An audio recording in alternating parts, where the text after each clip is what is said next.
Vous n'avez pas à définir votre projet de société sur les capacités cognitives du candidat Paul Biya. Non, sortez de là. Il était dans une salle complètement perdue, demandant à son directeur de protocole, qu'est-ce que je fais là? Quels sont ces gens qui sont là? Pourquoi je dois prendre la parole? Je parle maintenant, est-ce que je suis assis? Ça, c'est des manquement cognitif important. Débat stérile également, Sam Severango. Est-ce que le RDPC aujourd'hui ne devrait pas prouver que son candidat est capable? C'est un débat qui revient pour l'éthique, tout au moins, de cette campagne qui arrive, de ce processus électoral, de répondre à ces questions qui sont parfois posées sous table et parfois même au Conseil constitutionnel sur la capacité quand même de votre candidat à diriger finalement le pays s'il était élu au soir du 12 octobre. Non, le RDPC n'a rien à prouver du tout, comme le rappelait M. N'Djamène. Effectivement, c'est aux autres de démontrer qu'ils sont en capacité. Le RDPC a dirigé le pays de main de maître avec M. Paul Biya pendant des décennies, avec une certaine réussite. Donc on ne peut pas prétendre aujourd'hui que on a des choses à démontrer. Vous savez, petite digression, en 2017, moi j'avais tout claqué, tout renversé pour suivre le candidat Akeremouna. Hein. J'ai quitté le groupe de presse parce que je croyais en lui. D'ailleurs, moi, je m'étais promis par élégance de ne pas avoir à reparler des personnes avec qui j'ai travaillé. Mais là, sur ce coup, moi, je suis complètement déçu. Mais il aura réussi une chose quand même, c'est déjà de faire parler de lui. C'est-à-dire qu'en pleine campagne, sans doute que son programme n'a pas un réel contenu et qu'il n'y avait pas des choses à dire sur son aptitude à pouvoir prendre le bateau Cameroun. Parce qu'en 2017, nous étions à Equinox, vous et moi. J'ai quitté Equinox parce que je comptais sur M. Akeremouna en se disant, voilà, quelqu'un qui peut prendre les rênes. J'y croyais véritablement. Mais aujourd'hui, que voit-on? Non, il aura donc réussi à avoir beaucoup de micros autour de lui, à avoir des émissions entières dédiées sur des plateaux de ce dimanche, et on en parle. Ça fait du buzz, c'est bien. On est déjà dans la pré-campagne. Mais c'est dommage, parce que du haut de sa stature, on se serait attendu à bien mieux. Parce qu'aujourd'hui, on est déjà presque dans la campagne, et on ne sait pas exactement qu'est-ce qui est dans le contenu. En 2018, dans le programme Nouvelle République, on nous disait que les choses importantes... du parti Univers mettra Akeremouna sur l'inéligibilité du candidat Paul Biya à la prochaine présidentielle, et vous étiez en train de nous dire que vous étiez déçu par cette... Un peu déçu, parce que dans son programme de 2018, lui-même il rappelait trois choses qui doivent être prégnantes dans le bon fonctionnement d'un État. Il y avait la santé, il y avait entre autres aussi le droit, la justice. Donc il doit s'en tenir au droit tel qu'il est dit. Véritablement. Parce qu'il le soulignait à grands traits à l'époque. Donc aujourd'hui, on ne peut pas vouloir venir exciper l'inéligibilité d'un candidat alors que les candidatures ont déjà été bouclées, les recours véritables ont été déjà portés. Donc il nous ramène en arrière simplement parce qu'il y a comme une forme de vide et de vacuité dans son propre programme. Je pense qu'il faut qu'on aille à l'essentiel aujourd'hui. Et l'essentiel, c'est vraiment que la plupart, l'ensemble des candidats, au lieu de focaliser sur le principal candidat Paul Biya, dont on dit qu'il est tour à tour fatigué, qu'il est vieux, qu'il est absent et tout, mais quoi de plus normal pour qu'il nous présente les armes qui pourraient leur permettre de mieux diriger le pays? Non. Je pense que c'est un aveu d'inaptitude. Et d'ailleurs, la personne ou bien la personnalité ou bien le candidat qui aurait même pu être déclaré inéligible parmi les 11 ou 12, c'est M.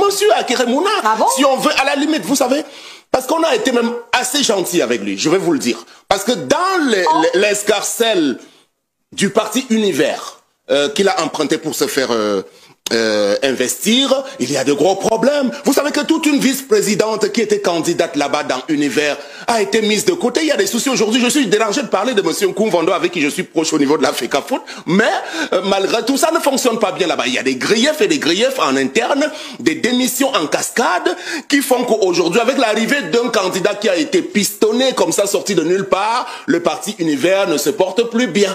Bon, maintenant, je ne vais pas rentrer dans les dessous de ce qui se serait passé. Non, je crois que le ministre Grégoire Ouna a bien rappelé opportunément que on doit aller à l'essentiel. Dans quelques jours, je crois que la campagne officielle va commencer et que les uns et les autres fourbissent leurs armes. Mais je suis un peu déçu par ce à quoi on assiste. Moi, j'étais dérangé de venir parler de ce sujet qui nous perd un peu de temps un dimanche comme celui-ci. David Lobé, une opposition mal de stratégie, c'est également ce qu'on a entendu lorsqu'on a évoqué ce recours de Maître Akeremouna, n'est-il pas dans son droit, justement, d'estimer aujourd'hui que le président candidat du RDPC n'a pas du tout la capacité de diriger après le 12 octobre prochain? Cette requête de constatation d'inéligibilité du président Biya par le candidat Akeremouna n'est pas simplement un acte politico-juridique. Il s'agit davantage d'un diagnostic patriotique qui relève le type de gouvernance qui prévaut dans notre pays.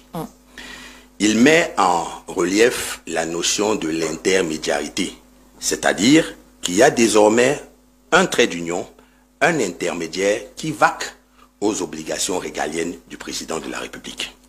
Et un ensemble de données connues, consacrées, visibles et palpables de tous peuvent être mises ici en relief. Primo, le palais. Le palais de l'unité est ce lieu où travaille le président de la République élu de la nation. C'est ce lieu où se prennent ces décisions qui engagent la vie, l'avenir et le devenir de notre pays.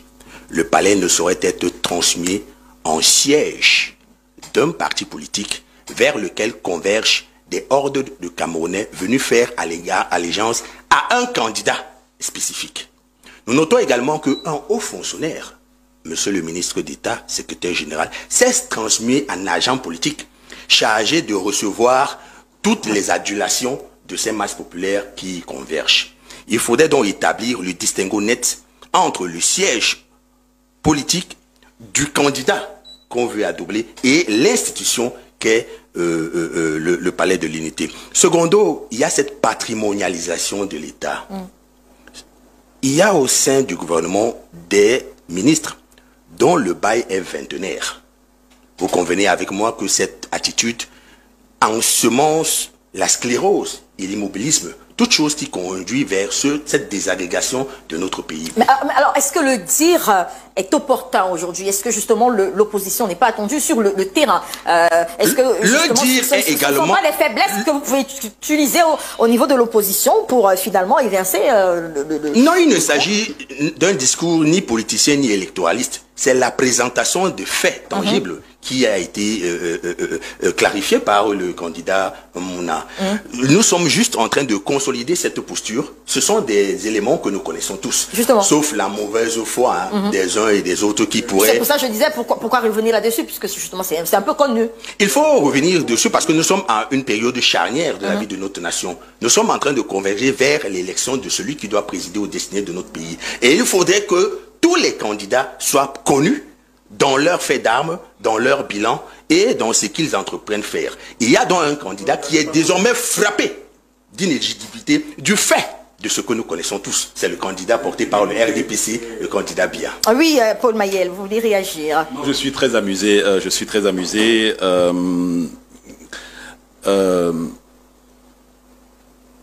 Sam Sévérin, en gros, s'il voulait être totalement honnête, devrait commencer peut-être par expliquer aux téléspectateurs les raisons pour lesquelles il a quitté l'équipe d'Akeremouna en 2018. Ce n'était pas parce qu'il était déçu par son programme, c'est pour d'autres raisons que je ne reviendrai pas à évoquer ici parce que je n'aime pas parler de... Je vous l'ai dit, il ne faudrait pas que nous parlions d'un débat de personnes. Ça, c'est la première chose que je voulais dire. Mais Sam, quand même, on peut ne pas... Mais là, vous perdez du temps à parler de moi.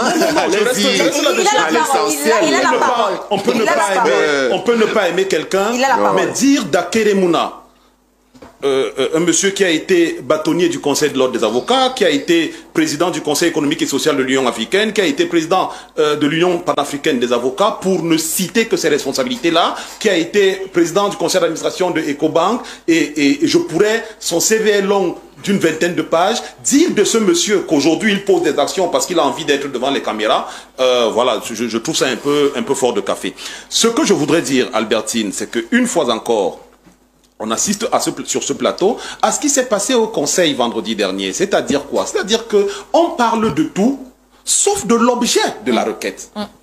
Et je remercie M. Lobé d'avoir mentionné le fait que la requête était purement factuelle. Les pièces portées au dossier étaient eux aussi des éléments purement factuels. Si vous venez me dire aujourd'hui que questionner la capacité à gouverner d'un candidat à l'élection présidentielle à 2 mois de la dite élection est un débat superflu, je me demande quel est le débat le plus important. Il est important aujourd'hui que le Camerounais qui ira dans l'urne le 12 octobre prochain avec son bulletin dans la main, se pose la question si en déposant mon bulletin pour tel ou tel candidat, est-ce que cette personne est en capacité d'exercer le pouvoir pour lequel je le mandate ou est-ce que quelqu'un d'autre va l'exercer à côté? Le candidat a demandé à la Cour 2 choses simples. Soit la comparution du candidat Paul Biya pour venir lui-même à la barre attester de ce qu'il est effectivement apte à diriger le pays, soit la production d'un bilan médical réalisé par des experts indépendants qui attesteraient donc ce que le candidat est apte à gouverner. On n'a eu ni l'un ni l'autre. Je vois le ministre Guéguaro, on a évoqué la présence du ministre directeur du cabinet civil. Effectivement, M. Mvondoayolo, directeur du cabinet civil, donc proche collaborateur du chef de l'État, était dans la salle à 3 reprises. À la fin des plaidoiries, à 3 reprises, le président du Conseil a demandé est-ce que les mandataires veulent prendre la parole? Il n'y a que Grégoire Ona qui a répondu pour faire 2 précisions. Le directeur du cabinet civil aurait très bien pu se lever et dire ce qu'on a entendu là, dire que Monsieur le Président, je suis ici parce que je sors d'une séance de travail avec le président de la République. Nous avons commencé hier, nous continuons aujourd'hui et après ici, je vais repartir le voir. Il ne l'a pas fait. Donc aujourd'hui, qu'on dise que c'est un débat superfétatoire et qu'Akere Mouna cherche du buzz, Akere Mouna cherché du buzz dans ce pays, mais vraiment, ne charrions pas. Je vous relance, peut-être que ça me permet de vous relancer sur cette question que j'avais posée avant. Alors, non, mais vous me laissez quand même mener le plateau comme je le veux. Hein, merci. Alors, c'est une petite précision que je voudrais faire pour bien comprendre, parce que c'est de cela également qu'il s'agit. Alors là, le recours, c'était surtout pour remettre ce débat au goût du jour, le débat de la capacité du président Paul Biya à diriger le pays, parce que vous ne pensez pas vraiment que l'inéligibilité allait être constatée par le Conseil constitutionnel. Nous ne sommes pas totalement naïfs non plus.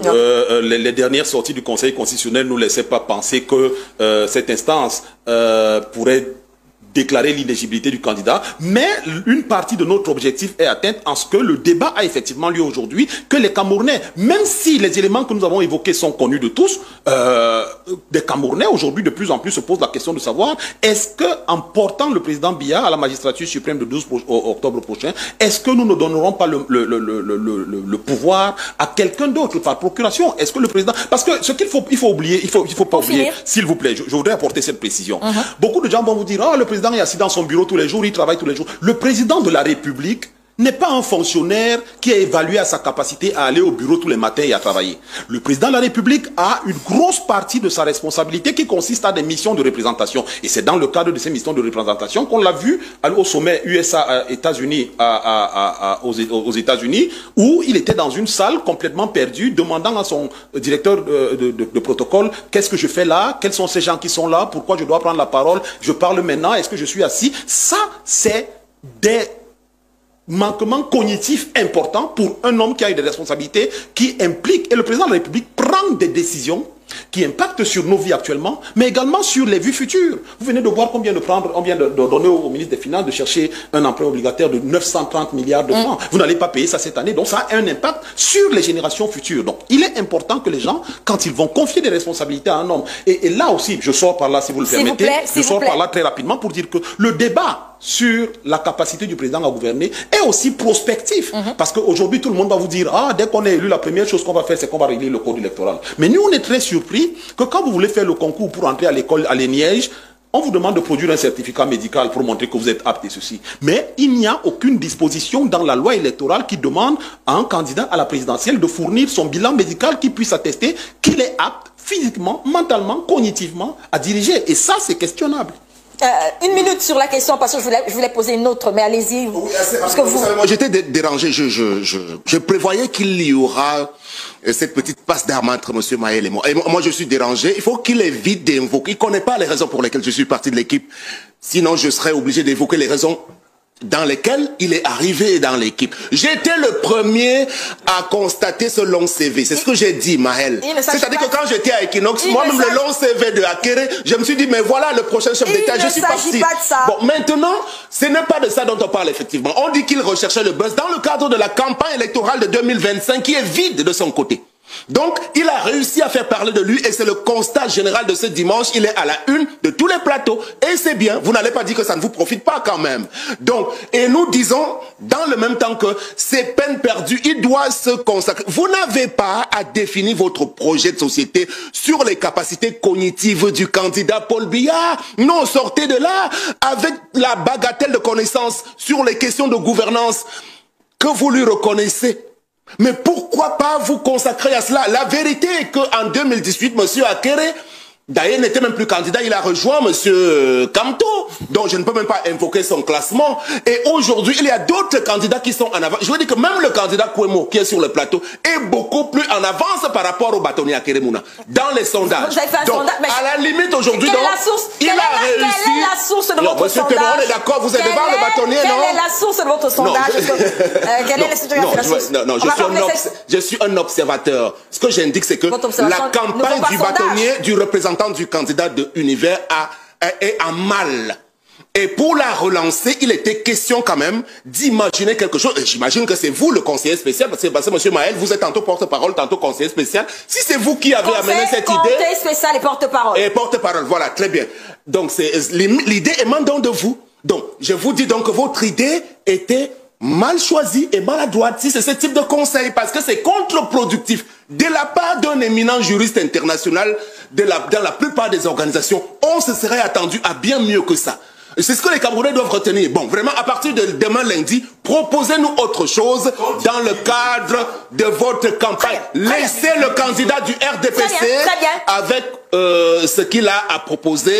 Si vous estimez qu'il n'est plus en capacité, alors tant mieux, profitez-en. C'est ce que nous disons.